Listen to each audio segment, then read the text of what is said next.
All right, I want to thank all of you out there for joining us. I'm Ben Schachtman. I'm the managing editor for WHQR Public Media. And with us, we have Cristen Williams. She's the program director for Wilmington Health Access for Teens. And we've got a lot to cover, so let's get started. So let's start out, for people who aren't familiar, let's start at 30,000 feet. Cristen, what is what? So Wilmington Health Access for Teens is a program of Coastal Horizons, and we offer integrated care to children, adolescents, and young adults ages 6 to 24. We do that via our Oleander Center and here in Wilmington, and then we also have 4 school-based health centers that we offer primary care, mental health, and psychiatric care for kids. So what has been a long-standing program in our community, and in 2016 merged with Coastal Horizons and became a program up under the Coastal Horizons umbrella. Sure. So, and for people who don't know, Coastal Horizons is a local nonprofit, provides a broad spectrum of mental health and substance care. Another topic for another time, but provides a lot of care for our community. And what many people, you may be familiar with this, has a center right across the street on Oleander, across from Flaming Amy's. So if you've been waiting to make that turn, coming out of Flaming Amy's, that's what you're looking at. So let's talk a little bit about the in-school resources. I think this is an important part. It's obviously critical to your mission, but it makes a real difference. So why provide services in the school? Yeah, so like I mentioned, our 4 traditional high schools here in New Hanover County each have their own wellness center operated through WHAT. And so students can receive primary care and mental health care right on campus. And what we know from research and what we know from best practice is we want to increase kids' ability to access care. And one way to do that is to be where they are. And in a pre-COVID world, school was where kids were. And so we had our 4 school-based health centers, so kids could, any barriers that were there around transportation, perhaps parents weren't able to get the kids to treatment, they could go right while they were on campus. The other piece that really kind of highlights school-based health is kids need to be available and ready to learn. And if we are taking them out of class and out of school, it's hard to be there. So this gives them the opportunity to still access care while being engaged in academics and learning and social skills that they receive when they're on campus. Yeah, and there are other facilities for students who might want to, might need different services or might not feel comfortable, going for these services in the school where they're also taking classes. So I know you have I think there's a facility at Autumn Hall. I think there's a couple other ones too. Yeah, so we have, like you mentioned, the one across from Flaming Amy's, and then we have a therapist that is embedded at the Nunnally Clinic at Autumn Hall for kids that are experiencing chronic medical conditions and then may have mental health symptoms associated with those. And then we have therapists throughout New Hanover County that are on other schools' campuses that are offering mental health services outside of those 4 wellness centers. So you can find us all over Wilmington. Yeah. So when students come in for whatever service, they also sometimes get screenings. I know one of the major accomplishments of what is screening for everything from tobacco use to emotional or behavioral issues or substance abuse or nutritional issues. Can we talk a little bit about how that process works? Yeah, so because we're an integrated care model, we have this no wrong door kind of policy. So when a kid comes in to get a strep test or comes in because they're having a stomach ache, they also will have the provider will have the ability to do a mental health screening with them to screen for depression and anxiety. And the same kind of goes in the opposite direction. When kids come in for a mental health screening, we're talking to them about when was the last time you saw a provider, when's the last time you've been to the doctor, how can we get you connected? And really those screenings help make sure that kids know and families know all of the resources that are available to them to make sure that they are staying healthy and well. Yeah. So some of Oh, sorry, my chat window is attacking me. Uh, so when a student comes in, you know, where can they go from there? Say, you know, say they come in for, you know, there's a disciplinary issue or it's some playground issue, but they come in and it turns out there's, you know, a mental health issue or a substance abuse issue or even just a dietary issue. Where can they sort of go from there? What are, you know, once they go through that screening, what's next? Yeah.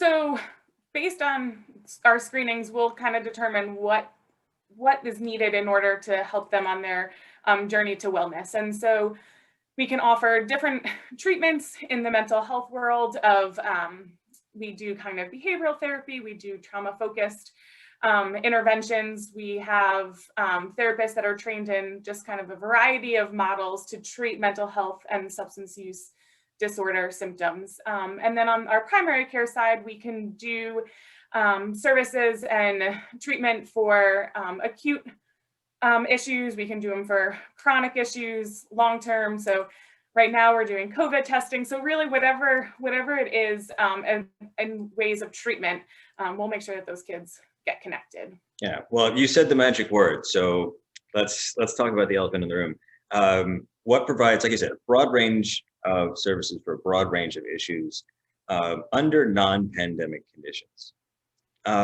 Obviously, not obviously perhaps, but the pandemic has really put additional pressures on everyone, but especially, you know, children and young adults. Can you talk a little about, just in general, you know, what are some of those new pressures look like?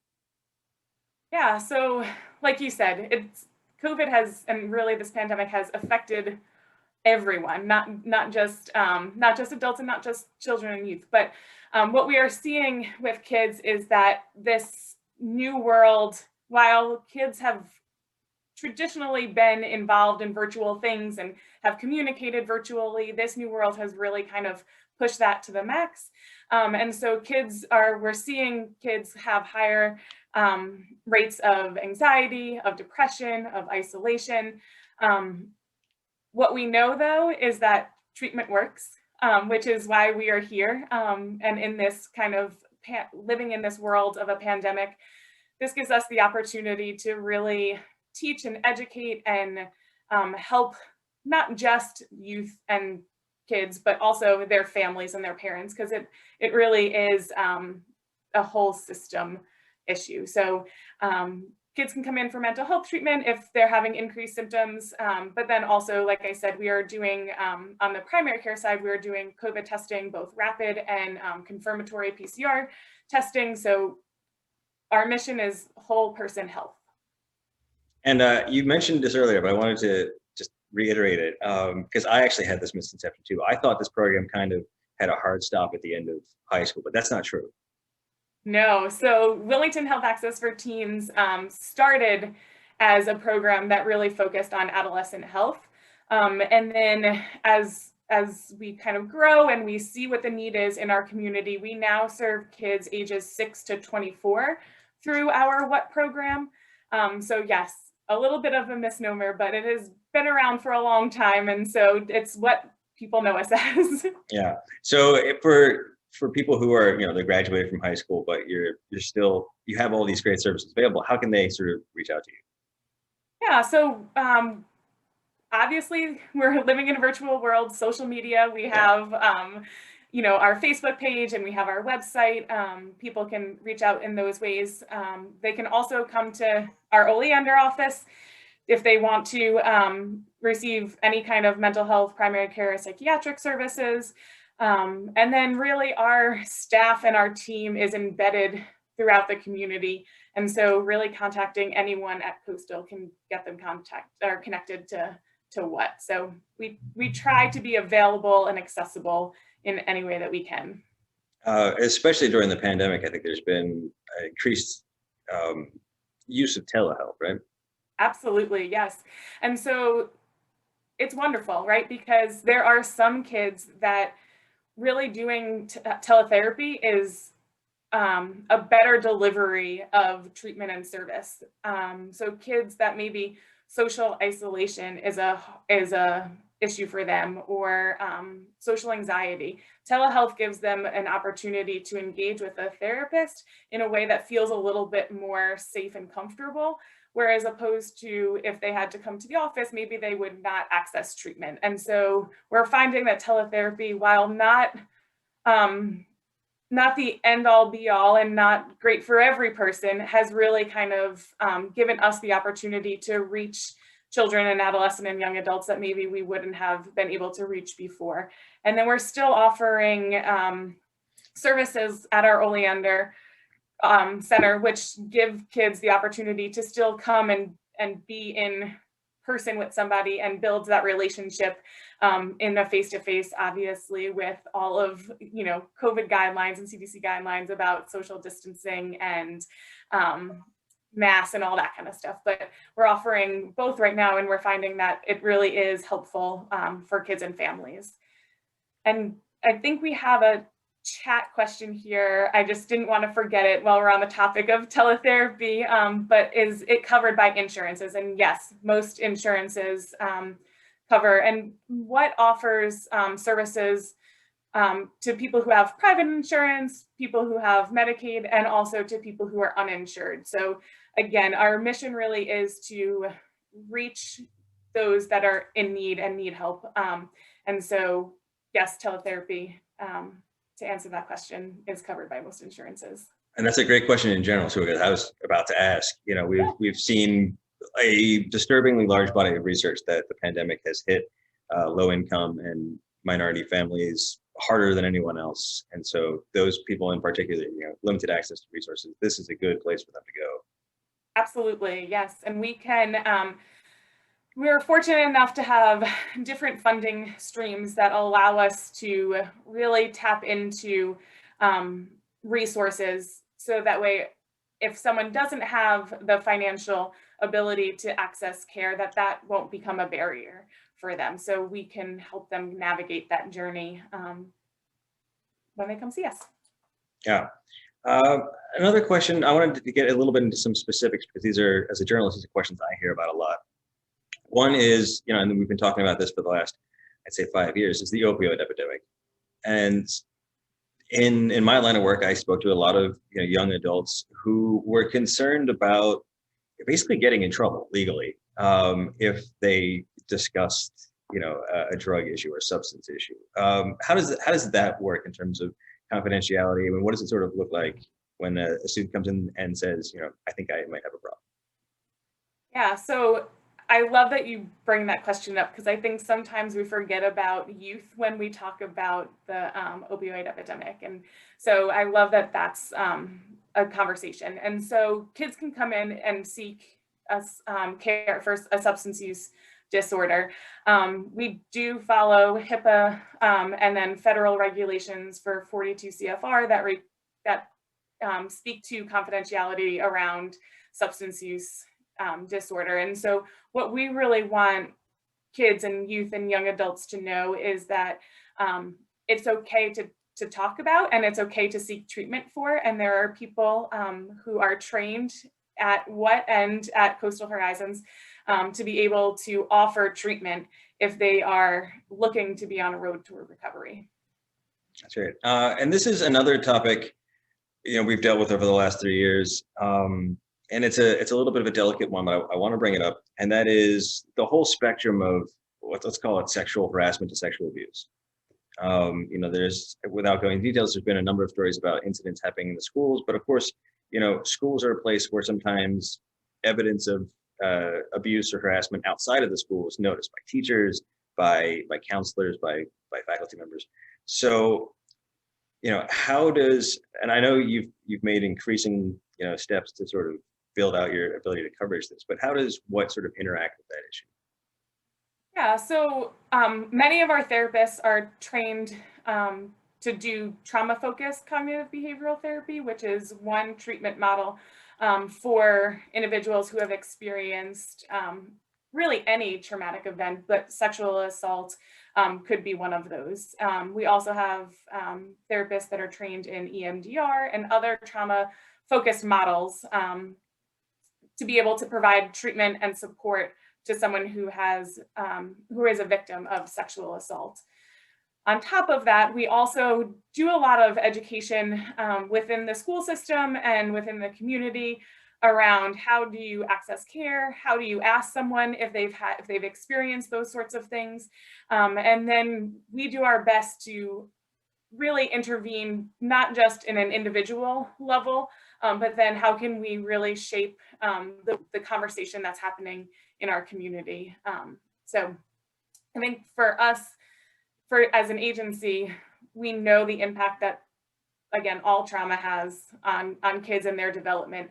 And so offer really high quality therapy services that are focused on kids who have experienced sexual assault or whatever that may look like, and really help their families too, because sometimes it's generational, sometimes it also can be that the family needs the support and how to support their child as they're exploring and going through that treatment piece.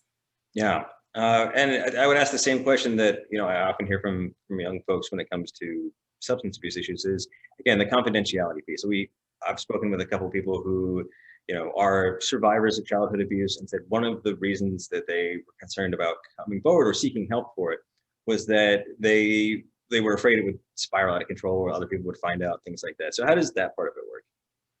Yeah, so it's just the same as if they came in seeking treatment for any mental health related issue. We would follow HIPAA requirements. So if there is, obviously, when we talk about children and youth, if there is a concern that a child is being abused or neglected, then we would have to make those reports in order to ensure their safety.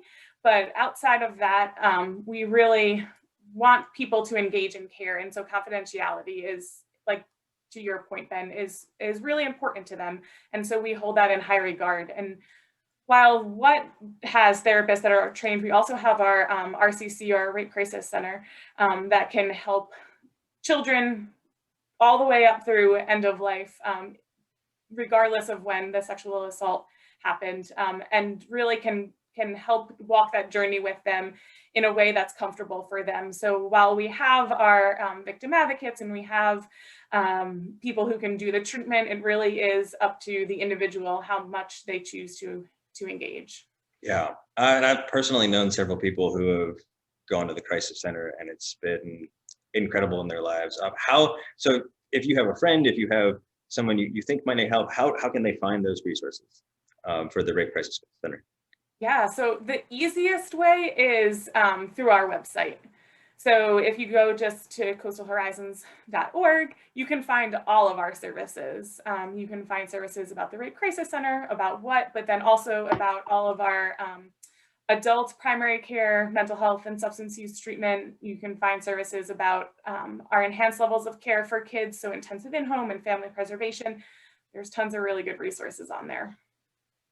Yeah. All right. That's sort of what you guys do, how it's changed during the pandemic. I think it's a good time to open it up for questions from our panelists.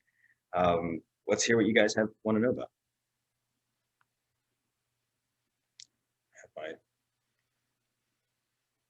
You can't see it, but my cat is attacking my foot. And that is why things have changed. Yes. The work environment. Ordinarily during panels, you don't have a small animal attacking your foot. One question I want to ask while waiting to see if our panelists have any others. For people who want to support Coastal Horizons and what are some of the options? I know there's a sort of a fundraiser, a virtual auction coming up. We'll get to that in a minute. But what other ways, just on an average day, if you think this is a good cause and want to help out, what can you do? Yeah, so one way is to, again, check out our website. There's an option on our website for if you want to make a monetary donation. There's also Elizabeth Redenbaugh is our development director, and she does a really fabulous job about connecting with people about what needs are at WHAT, specifically our kids and adolescents, but then just across our agency, what needs there are. So she's always looking for people who are willing to donate time, donate energy. So she would probably be the best way to connect. And then we have, specifically for WHAT, we have our yearly fundraiser coming up that you hit on right there. So I'm going to give a little plug if you don't mind. Let's go. Yeah, we have Power of the Purse, that it is a fundraiser that supports all of the services that we offer at What. So when we talked about being able to provide services to people who are struggling financially, or finances tend to be a barrier for treatment to that for them. We have Power of the Purse, and so this year we are doing it completely virtual, as most things are. So at the end of March, we are going to have a live auction, and then a silent auction as well. That will all be done virtually, and the proceeds of that will all go to What. And so in years past, when we got to celebrate this event together, you could walk around the room and look at purses, but then there's also things for men. There was ties and trips and fishing, and all sorts of different things. But this year it'll be virtual, so people can sit in their pajamas, have a glass of wine, and do all of the shopping that they want. Yeah. All right. So now we've got some questions coming in. I think the dam broke. Let's start with this one. What kind of services are offered for the LGBTQ youth? Yeah, so we have therapists that are safe zone trained, which really talks to and speaks to their ability to engage people of that community. And so on top of that, we also are all inclusive at What, and really across Coastal. So regardless of any community outside of even just LGBTQ community, we really try to give and offer services that are culturally competent and respect to the individual that comes to us. And so we are in the process of, hopefully, we just submitted a couple of grants that also will give us the opportunity to expand services for that community. So fingers crossed, we'll get some of those and be able to do even more specific groups in the future for them. Here's another really good question. I wondered this, and I'm sure a lot of other people have. How can you recognize the difference between the normal, understandable level of anxiety a teenager would have with all the pressures they're under socially, academically, and so on and so forth, versus something that's more serious and might require intervention, therapy, or counseling? Where do you know where that line is as a parent or a caretaker or a friend? Yeah, so that's a tough line, right? Because every kid is different, and to your point, Ben, there's always this underlying anxiety that could happen regardless, if it's a symptom that needs treatment or just something that is well managed in teenagers. And so I would say one of the key pieces is relationship, really when it comes to all mental health symptoms, but relationship. And so if in having that relationship with your child, if you're starting to notice changes, those are always some red flags that maybe an assessment would be helpful. So changes in sleep, changes in eating habits, changes in the way that they're engaging, those sorts of things are always kind of places to put our focus. And then when all else fails, assessment really helps. So they can come to What, they can come to Coastal Horizons, and we can talk about what those symptoms feel like, and if they warrant treatment, provide it, and if not, we can offer resources and connect to community partnerships if that's helpful for them as well. So yeah, so I want to ask about something a little bit more, maybe a little bit more severe. If you have a child, or again, a friend, acquaintance, a relative, who is depressed and is expressing suicidal ideation or suicidal thoughts, especially for parents, what can you do? What should you do? So again, notice changes, but then connect them to care. And so right now, Coastal Horizons, along with others in our community, are offering youth mental health first aid. And so if you're interested in partaking in that, you can go onto the Coastal website under the disaster response tab under our services, and you can sign up for a youth mental health first aid class. And so that really helps community members, parents, friends, of what do I do and how do I do it in order to keep someone safe until I can connect them to treatment and resources. And so that's one really wonderful opportunity. If people want something really formal and tangible as far as skill development, the other piece is making sure that we're really kind of in tune. And if someone is experiencing or expressing thoughts of suicide, that we have those conversations and that we link them to care. And so making sure that if someone says things like, I want to die, or I don't want to be here anymore, and we're hearing those things, that we're getting them connected to someone at or any provider that they could. But I would also, the last little piece there too is there are QPR trainings, and I think Elizabeth was going to share those in the chat and then be able to email those out to folks. But really just those are gatekeeper trainings, and they teach individuals like, how do I recognize that someone might be suicidal, and how do I get them connected? And so again, change of sleep, change of eating, change of behavior. For those who don't know, what is QPR? Like me, I don't know what that is. Yeah, so it's actually, the QPR is the organization that offers the gatekeeper training. Okay, yeah. Yep. And a related question to that, worst case scenario, something tragic happens, a young person takes their life. For their friends, it's clearly traumatic. What kind of, are there services for people in that situation? Yes. Yeah, sorry, you went a little quiet there for a second, but yes. Oh yeah, absolutely, yes.